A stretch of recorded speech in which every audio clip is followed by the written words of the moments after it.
સુરત સહિત સમગ્ર દક્ષિણ ગુજરાતમાં રેડ એલર્ટ જાહેર થતા જિલ્લા તંત્ર સંપૂર્ણ એલર્ટ મોડ પર છે. જિલ્લા કલેક્ટર તેજસ પરમારે પરિસ્થિતિ પર સતત નજર રાખી જરૂરી તમામ તૈયારીઓ પૂર્ણ હોવાનું જણાવ્યું છે. સુરત સહિત સમગ્ર જિલ્લામાં ભારે વરસાદની આગાહીને પગલે જિલ્લા તંત્ર સંપૂર્ણ એલર્ટ મોડ પર છે. જિલ્લા કલેક્ટર તેજસ પરમારે જણાવ્યું હતું કે બંગાળની ખાડીમાં સર્જાયેલું ડીપ ડિપ્રેશન ગુજરાત તરફ આગળ વધી રહ્યું છે અને તેની અસર હાલ જોવા મળી રહી છે. પરિસ્થિતિને ધ્યાનમાં રાખી અને તમામ અધિકારીઓની રજાઓ રદ કરવામાં આવી છે. ગ્રામ્ય વિસ્તારમાં એક એનડીઆરએફ જ્યારે સુરત શહેરમાં એક એનડીઆરએફ અને 2 એસડીઆરએફની ટીમોને સ્ટેન્ડ બાય રાખવામાં આવી છે. દરેક ગામમાં આશ્રય સ્થાનો તૈયાર કરવામાં આવ્યા છે.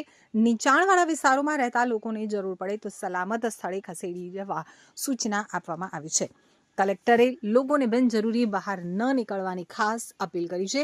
સાથે જ જણાવ્યું છે કે હવામાનની સિસ્ટમમાં ફેરફાર થઈ રહ્યો હોવા છતાં તંત્ર પરિસ્થિતિ ઉપર સતત મોનિટરિંગ કરી રહ્યું છે અને કોઈપણ સ્થિતિનો સામનો કરવા સંપૂર્ણ સજ્જ છે.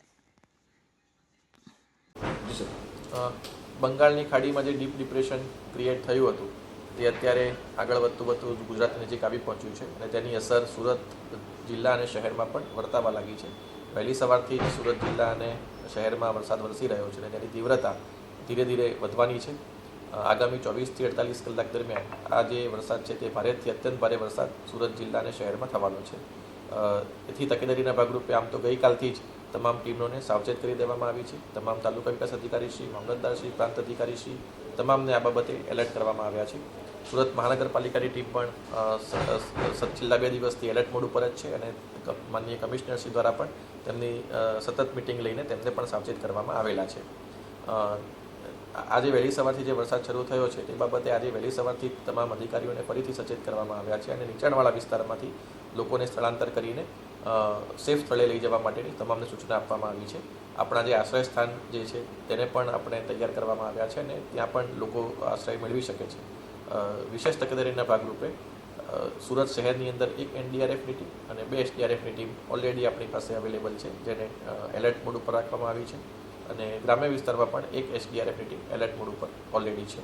એટલે મારી તમામ નાગરિકોને ખાસ વિનંતી છે કે જરૂરિયાત ન હોય ત્યાં સુધી બહાર નીકળવાનું ટાળે અને આગામી 2 દિવસ આપણા માટે ખૂબ જ ભારેથી અત્યંત ભારે વરસાદવાળા રહેવાના છે. એટલે નીચાણવાળા વિસ્તારની અંદર જ્યાં પાણી ભરાતા હોય ત્યાંથી તાકીદે સ્થળાંતર કરીને સેફ સ્થળ ઉપર જાય અને આ માટે અમારી ટીમ પણ મદદ હંમેશા કરે છે.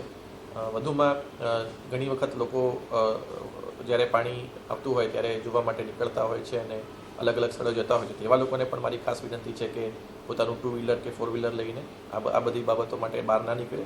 વરસાદ જ્યાં વધારે વરસતો હોય અથવા તો જ્યાં નીચાણવાળા રસ્તા હોય ત્યાં ઓવરટોપિંગના કારણે પણ ઘણી વખત પાણીના વહેણ આવવાની શક્યતા હોય છે. તેથી આપણે સાવચેતી રાખી અને અકસ્માત નિવારવા માટે આ પ્રકારની જે એક્શન્સ છે એને ના કરીએ. ડુમસ અને સુવાલી બીચ જે છે ત્યાં પણ અત્યારે લોકોને ના જવા માટે સૂચના આપવામાં આવે છે અને આના માટે પોલીસ તંત્રનો પણ આપણે મદદમાં લઈ રહ્યા છીએ.